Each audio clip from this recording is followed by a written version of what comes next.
came to a close and the verdict is guilty. Carmelo Anthony now faces anywhere between 5 to 99 years in prison for this. There is a crowd of people outside of the courtroom, and the family is absolutely furious. There's word coming out from the courtroom that Carmelo visibly broke down and the family stormed out of the courtroom, and you can hear the screams and the crying, and it's just so fucking sad. My prayers are going out to this family, and my prayers go out to the black community as a whole.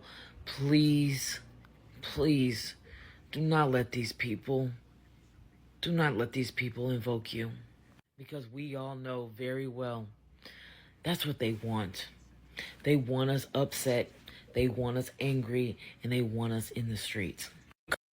Yeah, I mean, honestly, I agree with that, but and I know we're wrestling, but you still have a right to voice your opinion, you know. And my thing is, at this point, I'm concerned about other young people, because clearly, you know, you can't escalate like that, man. Somebody punches you, you can't pull out a pistol and shoot them. This is a conversation we've been having in the black community for decades amongst men.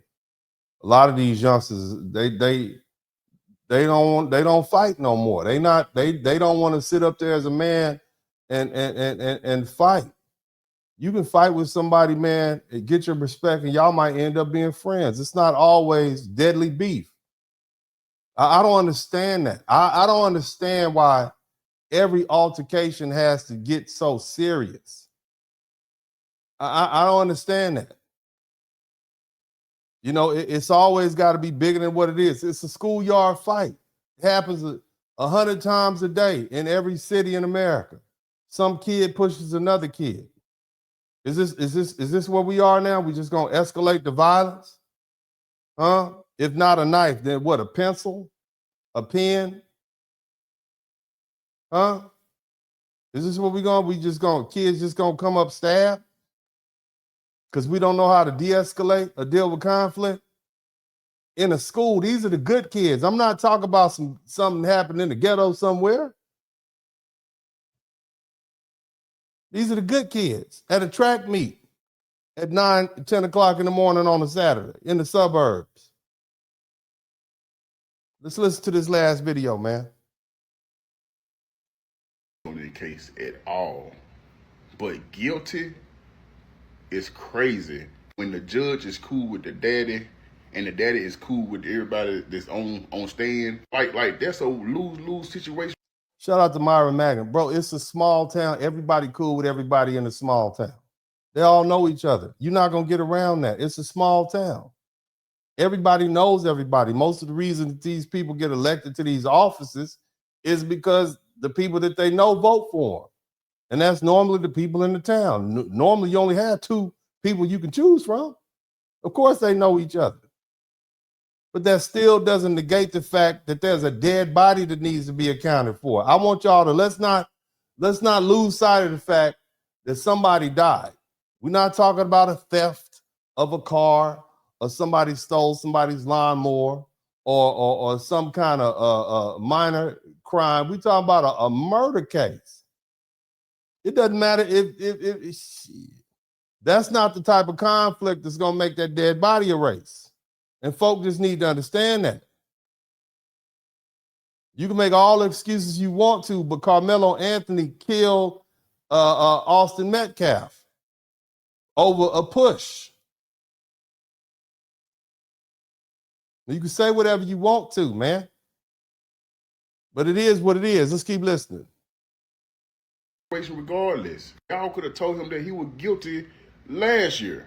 It's obvious that y'all were going to say that he was guilty regardless, even if all the evidence shows that he was defending himself. They came up to him messing with him. You know what I'm saying? Man, look, shout out to Myron Mack. Nobody says that Carmelo Anthony didn't have a right to defend himself. Is that clear to you all? I want to make sure that's clear. Carmelo Anthony didn't pick the fight.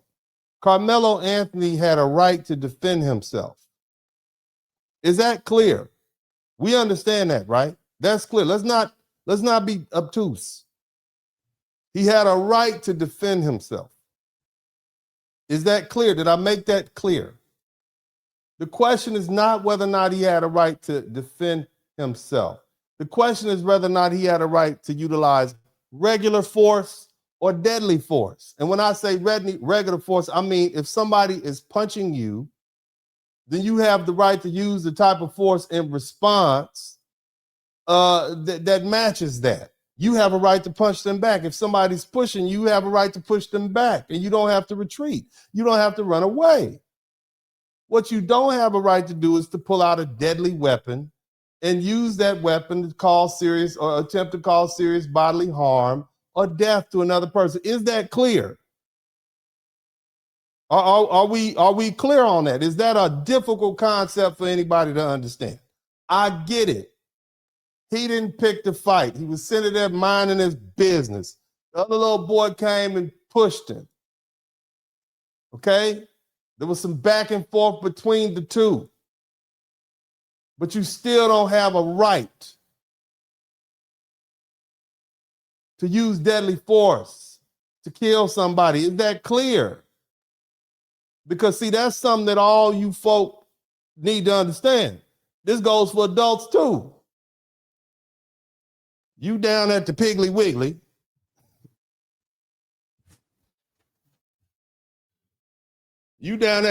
Wiggly, somewhere, getting neck bones and collard greens for Sunday dinner, and you got your hands on the basket, and somebody comes in and tries to take your basket away from you and push you aside. Did they give you a right to pull out that 380 and pop them in their cranium?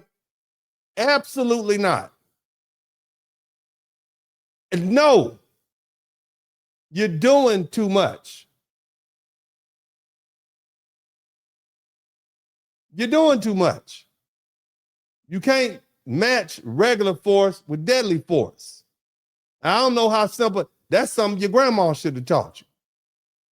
That's something your daddies and mamas and family should have. You can't do that to people. Here's another one for you all. Fellas, you walking down the street and some woman comes up and hauls off and hits you clean in your mouth. She 120 pounds. Now, it didn't hurt, did it? It didn't hurt. I mean, you might have been offended.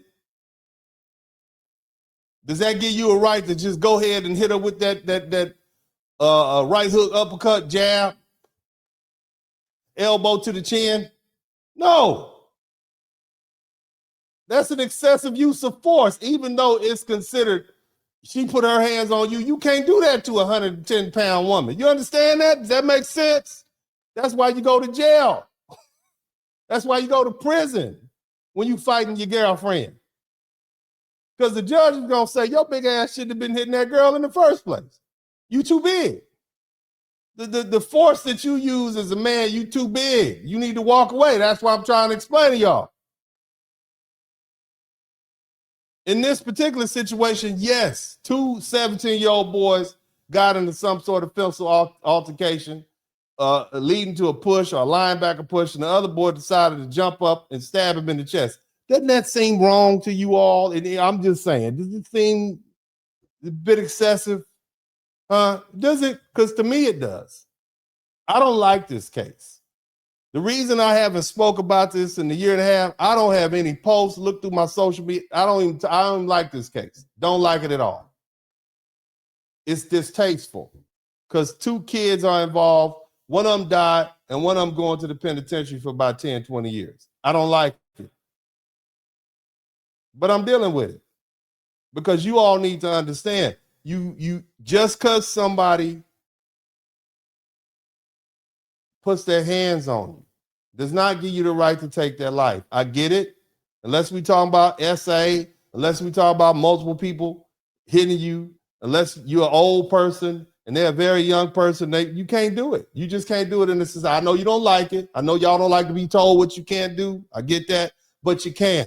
And if you do, you're going to go to the penitentiary for a long time. And you can take that as good advice or not.